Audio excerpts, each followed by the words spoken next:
I heard her before I saw her, her voice sharp and impatient, cutting through the polished calm of the hotel lobby as she leaned toward the clerk and said, "Don't talk to the old lady." Like I wasn't even standing right there, like I was a piece of luggage she hadn't decided to claim yet. And for a moment the world didn't stop or shatter the way you might expect. It simply shifted, quietly, almost politely, as if something invisible had been rearranged and I had just been moved to the very edge of my own family. I didn't react, not the way people think you should. I didn't argue or correct her, or even clear my throat. I just stood there with my hands folded over the handle of my purse and gave the young clerk a small, reassuring smile, the kind that says it's all right even when it isn't, because I have learned that silence, when used properly, can be far more powerful than any raised voice. The lobby around us gleamed with marble floors and soft golden lighting, the scent of fresh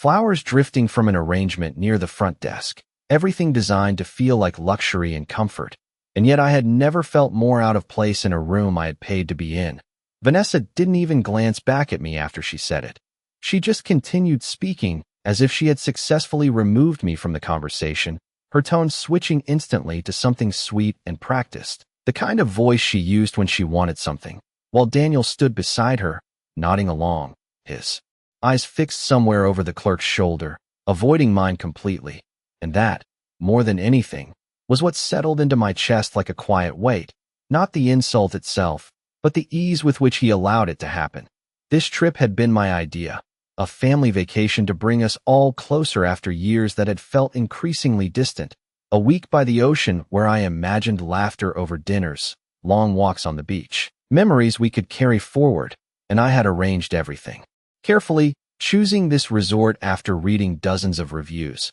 making sure it was the kind of place that would impress them, the kind of place where everything felt effortless, because I wanted them to feel taken care of, the way I had always tried to take care of this family. I watched the clerk hesitate, his eyes flicking toward me with uncertainty, as if he wasn't sure whether to acknowledge me or follow the instruction he had just been given, and I gave him a slight nod, a permission of sorts, letting him know he could continue without involving me. Because at that moment I understood something I hadn't fully seen before, something that had been building quietly over time, piece by piece, in small moments I had brushed aside, explained away, forgiven without question. I wasn't being ignored by accident. I was being erased on purpose, and the realization didn't come with anger or even immediate hurt. It came with clarity, a calm, steady clarity that settled in like a decision waiting to be made. Because if there is one thing life has taught me over the years, it is that people will show you exactly who you are to them, not in grand gestures, but in passing comments, in who they choose to acknowledge, and who they choose to dismiss. And standing there in that beautiful lobby, reduced to the old lady, I finally saw the truth of my place in their version of this family, and I said nothing, because sometimes the most important moves are the ones you make after everyone else thinks the moment has already passed. I had chosen this place with care, the kind of care that comes from years of putting other people first, the kind that notices details no one else thinks about, like how the ocean-facing rooms get the softest morning light, or how the restaurant downstairs is known for its quiet atmosphere after sunset, perfect for long conversations that stretch into something meaningful. And as I stood there watching Vanessa sign her name with a quick, practiced motion, I remembered the afternoon I booked this entire trip, sitting alone at my kitchen table with my reading glasses low on my nose, comparing options, reading reviews, making sure everything would be just right because I believed, perhaps foolishly, that if I created the perfect setting, the people I loved would fill it with warmth. Daniel had sounded distracted when I first told him about it over the phone. His voice clipped between meetings, but he had said it sounded nice. And Vanessa had been enthusiastic in that bright, polished way of hers, asking about spa services and ocean views, and whether there would be good shopping nearby. And I had taken that as excitement, as appreciation, not as something transactional, not as a checklist being mentally calculated. When the clerk handed over the room keys, he gave them all to Vanessa without hesitation, and she accepted them without even glancing in my direction, sliding one toward Daniel and keeping the others for herself. And I noticed then that no one said my name, not once, not during the entire exchange, not even as an afterthought. And it was a small thing, the kind of thing you could easily dismiss if you wanted to, but I have learned that small things, repeated often enough, become patterns, and patterns eventually reveal intention. We walked toward the elevators together, or rather, they walked ahead, and I followed a few steps behind, the wheels of my suitcase rolling softly over the polished floor, the sound steady and measured, almost like a metronome marking. Time I had not realized was slipping away from me, and Vanessa was already talking about dinner plans, about reservations she had made under her name, about how she had requested a specific table near the windows, and I listened without interrupting, without reminding her that I had paid for the reservation package that made those requests possible, because something in me had shifted from participation to observation, from expectation to quiet awareness. When we reached the elevator, Daniel pressed the button and stood slightly in front of Vanessa, his posture protective in a way that used to be reserved for me when he was younger, and I found myself studying the reflection of the three of us in the mirrored doors, the way they stood together, aligned, and the way I appeared just off to the side, present but not included, like a detail that did not quite belong to the composition. The ride up was brief, filled with light conversation that did not require my input, and when the doors opened, Vanessa stepped out first, glancing down the hallway as if she were leading a tour, confident and assured, while I adjusted my grip on my purse and followed, taking in the muted carpet beneath my feet, the soft lighting along the walls, the distant sound of waves filtering through the glass at the end of the corridor, all of it exactly as I had hoped it would be, all of it perfect in every way except the one that mattered most. Our rooms were at the far end, and Vanessa stopped in front of the first door, swiping a key card and pushing it open with a small flourish, as if unveiling something she had personally arranged, and Daniel stepped inside with her, commenting on the view, the space, the way the sunlight stretched across the bed, and I waited just outside for a moment longer than necessary, expecting perhaps a glance back, an invitation, some acknowledgement that I was part of this moment, but none came, and so I moved toward the second door, the one slightly smaller, slightly more tucked away, the one that had been assigned to me without discussion. I let myself in and closed the door gently behind me, setting my suitcase down near the dresser and walking slowly toward the window, where the ocean spread out in a wide, endless blue, calm and indifferent, and I stood there for a long moment, taking it in, letting the quiet settle around me, because in that silence, away from their voices, I could finally hear my own thoughts clearly, and what I heard was not confusion or even sadness, but something steadier, something sharper, a realization forming with each passing second that this trip, this carefully planned gesture of love, had already begun to reveal more truth than any conversation ever had, and that perhaps, just perhaps, being pushed to the edge had given me a vantage point I had never allowed myself before. I did not unpack right away. Instead, I moved slowly through the room as if I were memorizing it, touching the edge of the dresser, smoothing my hand across the cool surface of the nightstand, noticing how everything had been arranged with a kind of quiet precision that suggested someone had thought carefully about comfort, and it struck me then that I had done the same thing for years without ever being acknowledged for it, creating spaces where others could feel at ease while never quite claiming that sense of belonging for myself. I opened my suitcase just enough to take out a light cardigan, folding it over the back of a chair before stepping out onto the balcony, where the air carried a soft salt breeze and the sound of waves rose and fell in a steady rhythm. And for a moment, I allowed myself to simply stand there, breathing it in, because it was easier to focus on something constant, something natural, than to dwell on the subtle but unmistakable shift that had already taken place between us. From my balcony, I could see part of the pool area below,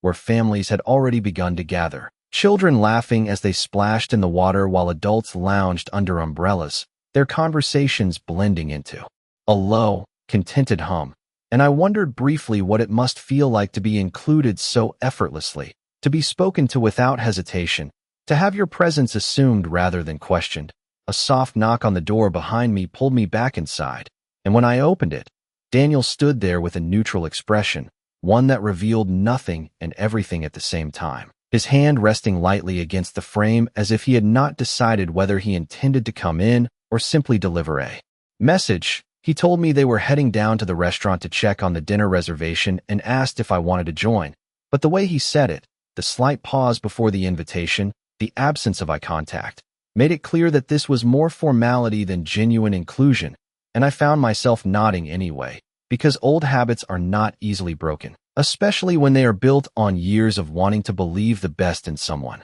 We walked back down together, though not quite side by side, and when we reached the restaurant, Vanessa was already speaking with the hostess, her posture straight, her tone confident, explaining the reservation details as if she alone had orchestrated everything. And I noticed again how naturally she positioned herself at the center of every interaction, how easily she shaped the narrative to suit her, and how readily others accepted it. The hostess glanced at a tablet, scrolling briefly before looking up with a polite smile and asking for the name on the reservation, and Vanessa gave her own name without hesitation, receiving an immediate nod of recognition. And then, almost as an afterthought, the hostess looked toward me with a small, uncertain expression and asked if I would be joining them as well. And before I could answer, Vanessa responded quickly, saying yes, she is. With us, in the same tone one might use to confirm an extra chair or an additional place setting. Something necessary, but not particularly important. I felt Daniel shift slightly beside me, but he said nothing, and the hostess made a small note before leading us toward a table near the back, not the one by the window that Vanessa had described earlier, but a smaller table, partially obscured by a decorative partition. And as we sat down, I realized that even here, even in a place I had helped arrange, my presence had been reduced to an afterthought, accommodated but not considered. The menus were placed in front of us, and Vanessa began discussing the options with the ease of someone who expected to be listened to, while I opened mine quietly, scanning the familiar list of dishes without really seeing them, because my attention had shifted inward, tracing the pattern that was becoming impossible to ignore, each moment connecting to the next with a clarity that no longer allowed for excuses or reinterpretation. I listened as Vanessa spoke about the spa appointment she had scheduled for the following day, mentioning times and services without including me, and when Daniel responded, his tone was agreeable, supportive, entirely aligned with hers, and I sat there, hands resting lightly on the table, aware that I had been placed just outside the circle of their plans, included in proximity but excluded in intention, and for the first time since arriving, I did not try to bridge that gap. I did not ask questions or offer suggestions or attempt to insert myself into the conversation, because something in me had begun to understand that participation without recognition is not connection. It is simply presence, and presence alone is not enough to define a place in someone else's life. That night, after dinner ended with polite smiles and conversations that never quite reached me, I returned to my room earlier than they did, closing the door behind me with the same quiet care I had used my entire life, as if even sound itself needed to be managed so it would not disturb anyone else. And I sat at the small desk by the window, looking out at the ocean now dark and endless, the horizon barely visible beneath the faint glow of distant lights. And for the first time since arriving, I allowed my mind to drift backward, not to escape the present, but to understand it. I thought about the house I had lived in for over 30 years, the one Daniel grew up in, where every corner held a memory I could still recall with perfect clarity. The kitchen where I stood every morning packing his lunches, cutting sandwiches into neat halves because that was how he liked them when he was 8 years old. The living room where he would fall asleep on the couch during long summer afternoons, his head resting against my shoulder as if that was the safest place in the world. And I wondered, not for the first time, when that sense of closeness had begun to fade, when the easy trust we shared had been replaced by this careful distance that now defined every interaction. After his father passed, I had told myself that things would be different, that Daniel would need me in a new way, that we would rely on each other. But life has a way of reshaping expectations without asking permission, and when Vanessa entered his life, she did so with a confidence that filled every space she stepped into,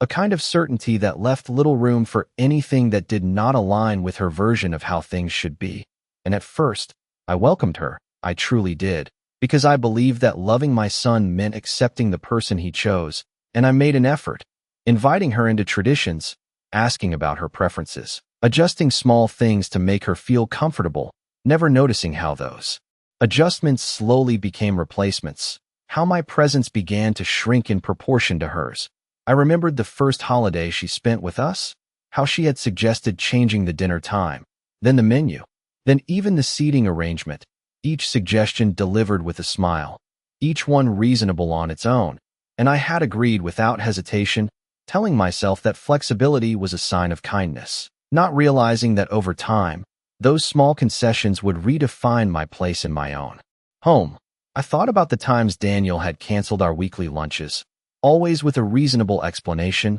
work deadlines, travel, obligations that sounded important enough to justify the change, and I had accepted those too, because I did not want to be the kind of mother who demanded attention, who made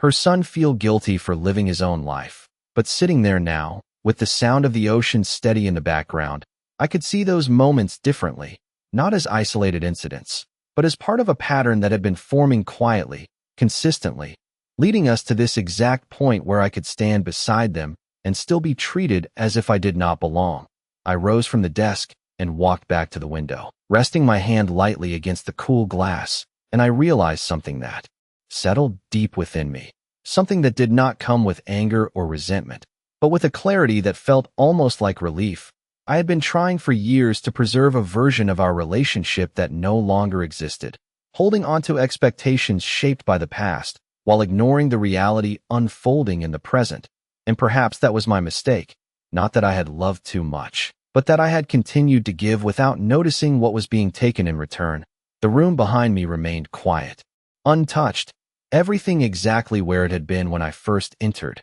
And in that stillness, I understood that this trip, this carefully planned gesture meant to bring us closer, had instead revealed the truth with a precision I could no longer ignore. And as I stood there, looking out at the dark water stretching endlessly ahead, I did not feel lost or uncertain. I felt something steadier, something grounded, a quiet awareness that whatever came next would not be shaped by the same assumptions I had carried for so long. Because once you truly see your place in someone else's world, you cannot pretend not to notice it anymore. The next morning arrived with a soft, golden light that slipped through the curtains and settled gently across the room, the kind of light that usually brings a sense of calm. But as I opened my eyes and lay there for a moment, listening to the distant rhythm of the ocean, I felt something different, not heaviness, not even sadness, but a quiet awareness that the clarity I had reached the night before had not faded with sleep. It had deepened. I moved through my morning slowly,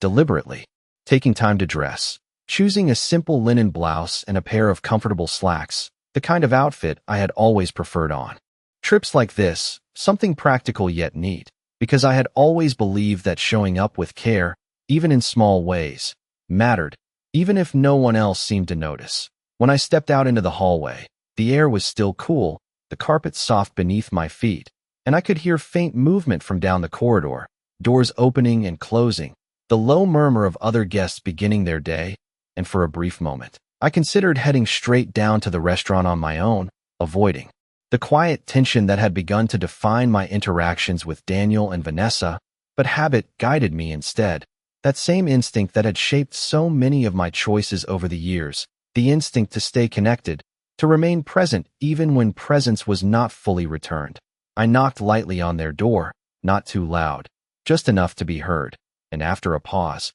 Vanessa opened it, already dressed, her expression composed but slightly impatient, as if my presence had interrupted something more important, and she stepped aside just enough to let me see inside, where Daniel was checking his phone, his attention absorbed, his posture relaxed in a way that suggested he had not been thinking about me at all. She told me they were heading down to the breakfast buffet and that they would meet me there, her tone polite but distant, and I nodded, offering a small smile before turning back toward the elevator, because I had begun to understand that waiting for invitations that carried no real intention behind them only prolonged a discomfort that no longer needed to be explained. The dining area was bright and open, large windows letting in the morning sun, while the scent of fresh coffee and warm pastries filled the space, and I found a table near the edge of the room, not hidden, but not central either, a place where I could observe without being in the way. And as I sat there with a cup of coffee warming my hands,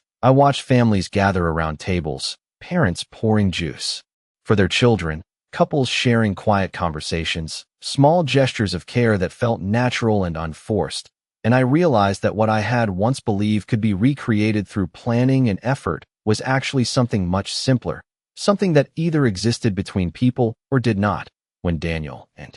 Vanessa finally arrived, they did not come directly to my table. Instead, they paused near the entrance, scanning the room as if deciding where they would prefer to sit. And I watched as Vanessa gestured toward a table closer to the windows, one with a better view, and Daniel followed her without hesitation, their decision made without even a glance in my direction, and I remained where I was, lifting my cup of coffee to my lips, not out of habit this time, but out of choice, because I understood now that following them into spaces where I was not truly included only reinforced a dynamic that had already been clearly established. I ate my breakfast slowly, taking time with each bite, not rushing, not lingering unnecessarily, simply allowing myself to exist in that moment without seeking acknowledgement. And as I finished, I noticed one of the staff members approaching, a middle-aged man with a calm demeanor and a name tag that read Collins, and he greeted me with a level of attentiveness that felt noticeably different from the interactions I had experienced so far,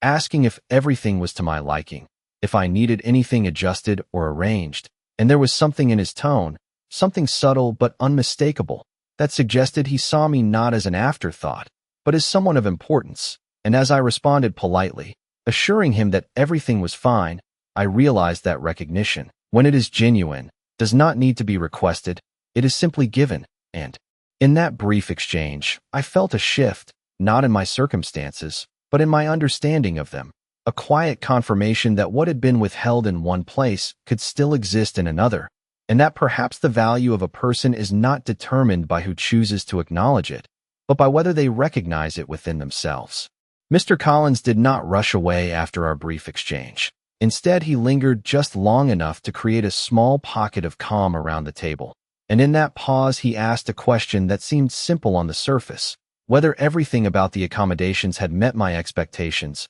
But there was something in the way he phrased it, something deliberate and measured, that made it feel less like routine hospitality and more like a quiet invitation to speak honestly. I met his gaze and answered, in the same composed tone I had used throughout the trip, telling him that everything was very well arranged, which was true in every technical sense. The rooms were clean, the service attentive, the setting exactly as promised, and yet as I spoke, I could sense that he understood there was more beneath the surface, not because I had said anything, but because some things reveal themselves without words. He nodded slightly, as if acknowledging both what I had said and what I had chosen not to say. And then he mentioned, almost casually, that he had reviewed the reservation details earlier that morning and wanted to ensure that all preferences associated with my booking were being honored properly. And it was in that moment, in the quiet certainty of his statement, that the final piece settled into place for me, confirming what I had already begun to suspect, but had not yet fully articulated even to myself. I thanked him, keeping my expression steady, and assured him that everything was fine, and he inclined his head politely before stepping away, leaving me alone again with my thoughts. But now those thoughts carried a different weight, not confusion, not even disappointment, but clarity sharpened by confirmation. I remained at the table for a few minutes longer, watching as the room continued its gentle rhythm of movement and conversation, but my attention had shifted inward, tracing the implications of what I had just heard. Because if the reservation was indeed under my name, if the arrangements and preferences had been made through my booking, then the narrative that had been presented so confidently by Vanessa was not just incomplete, it was deliberately constructed to exclude me. I rose from the table slowly, placing my napkin down with care, and made my way out of the dining area, choosing not to pass by the table where Daniel and Vanessa were seated, not because I wished to avoid them, but because I no longer felt the need to insert myself into a space where my presence had already been minimized. And as I stepped into the open air just beyond the lobby, the warmth of the morning sun settled over me, steady and grounding, a reminder that not everything required negotiation or permission. I walked along the edge of the property, following a path that led toward the beach, the sound of the waves growing clearer with each step. And as I moved, I began to consider my options, not in a reactive sense, not as a response driven by hurt or frustration, but as a deliberate assessment of what could be done with the information now in my possession, because understanding a situation is only the first step. What follows is the decision of how to respond to it.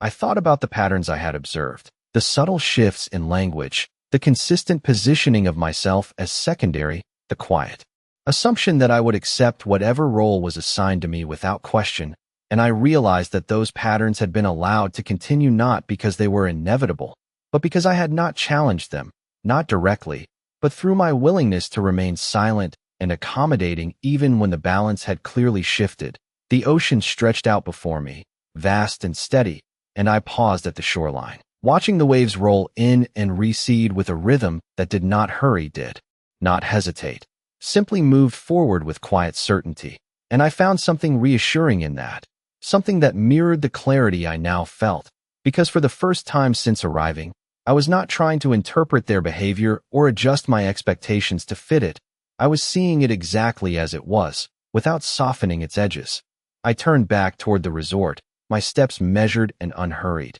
and as I walked, a decision began to take shape, not one born of anger or the need to prove anything, but one rooted in balance, in the understanding that respect is not something that can be requested or explained into existence. It must be reflected in action, and if that reflection was missing, then it could also be redirected. By the time I reached the lobby again, the quiet clarity that had settled within me felt complete, not heavy, not overwhelming, but steady and precise, like a line drawn carefully and without hesitation, and I understood that whatever came next would not require raised voices or dramatic confrontation. It would only require that I act with the same certainty I had spent so many years offering to others, but now, finally, for myself. By the time I stepped back into the lobby, the late morning crowd had begun to settle into a steady rhythm, guests moving in and out, with relaxed expressions, the quiet hum of conversation blending with the soft music that played somewhere just out of sight,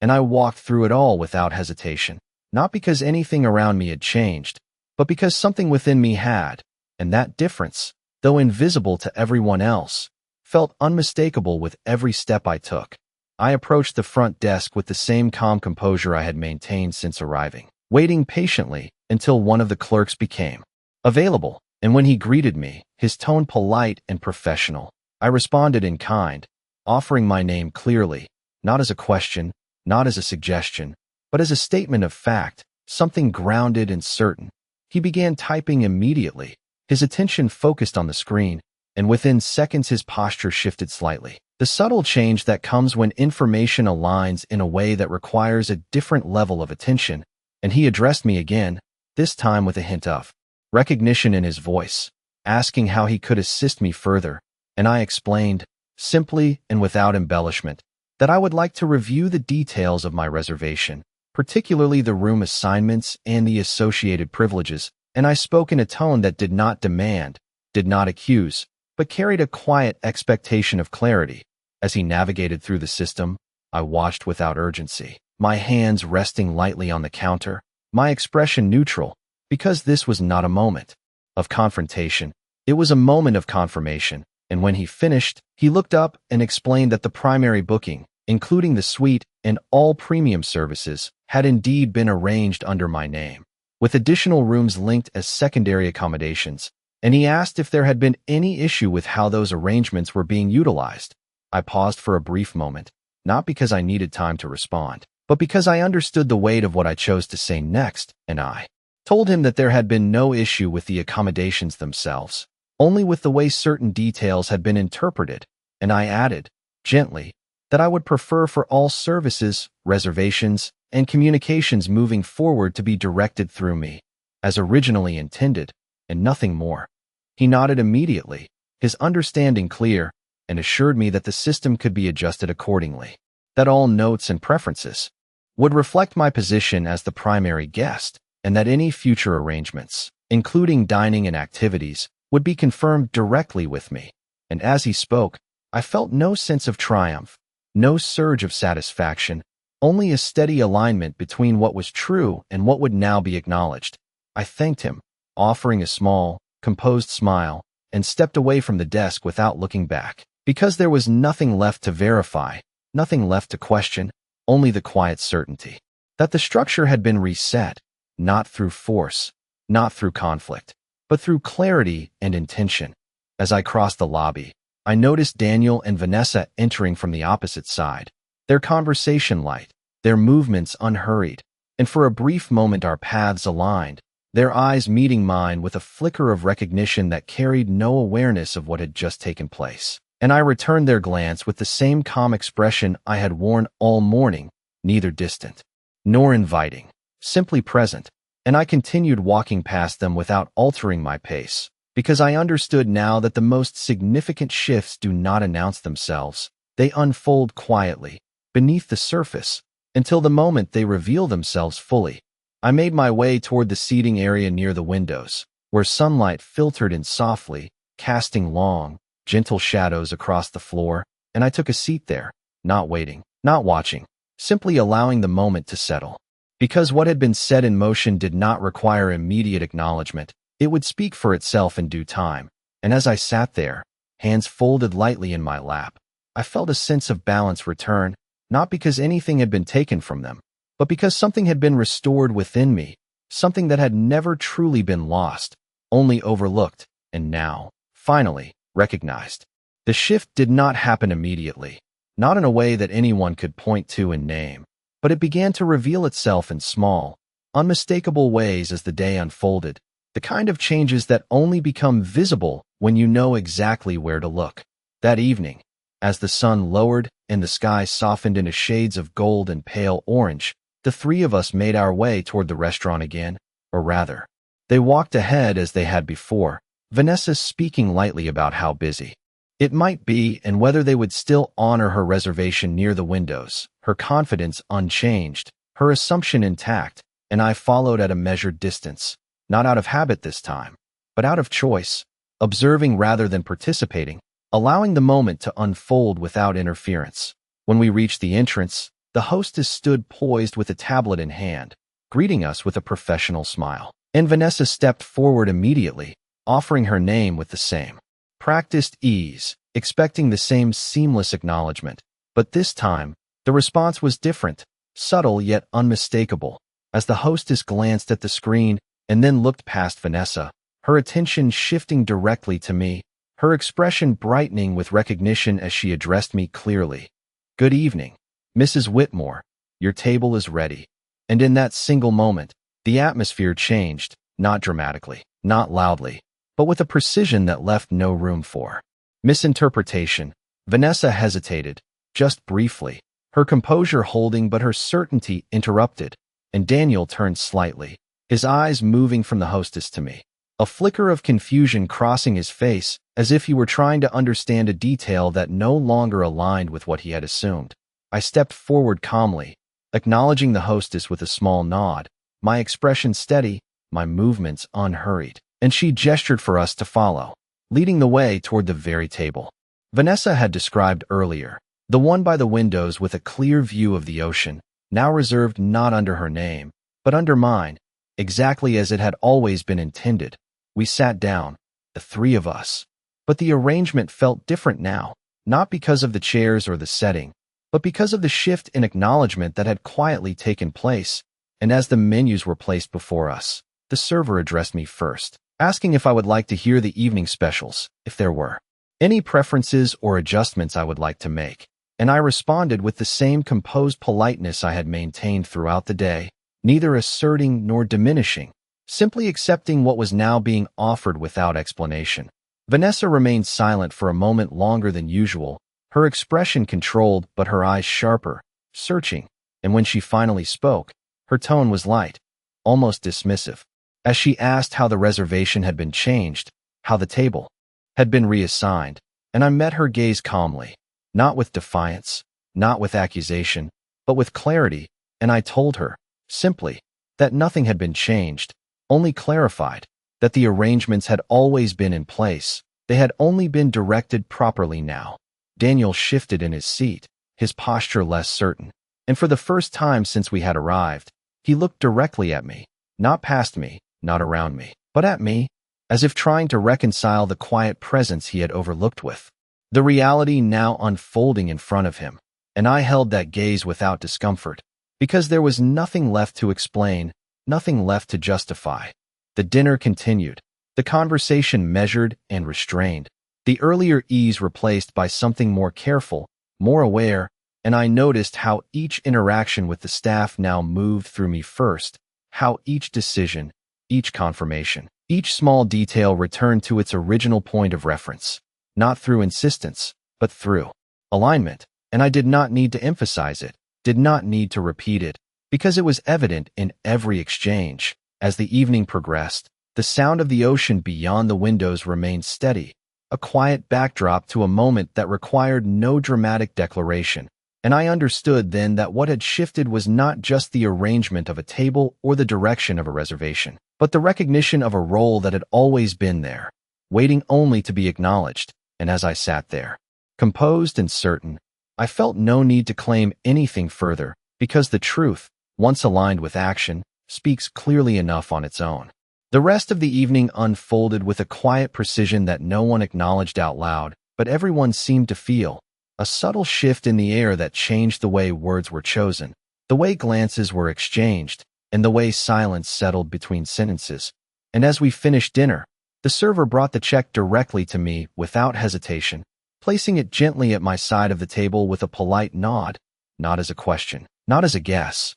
but as a confirmation of what had already been established, and I accepted it with the same calm composure I had carried throughout the day, reviewing it briefly before signing my name in a steady hand. The motion simple yet deliberate, because it was no longer about the transaction itself, but about what it represented. Vanessa watched closely, her expression controlled but no longer effortless, her earlier certainty replaced by something more guarded, as if she were reassessing a situation she believed she had fully understood. And Daniel remained quiet, his gaze shifting between us in a way that suggested he was beginning to recognize a disconnect he had not previously considered, something that had been present all along but had only now been made visible. When we stood to leave, the hostess thanked me again by name, her tone warm and respectful, and I acknowledged her with a small smile before stepping away from the table, moving toward the exit with an unhurried pace, aware of their presence behind me,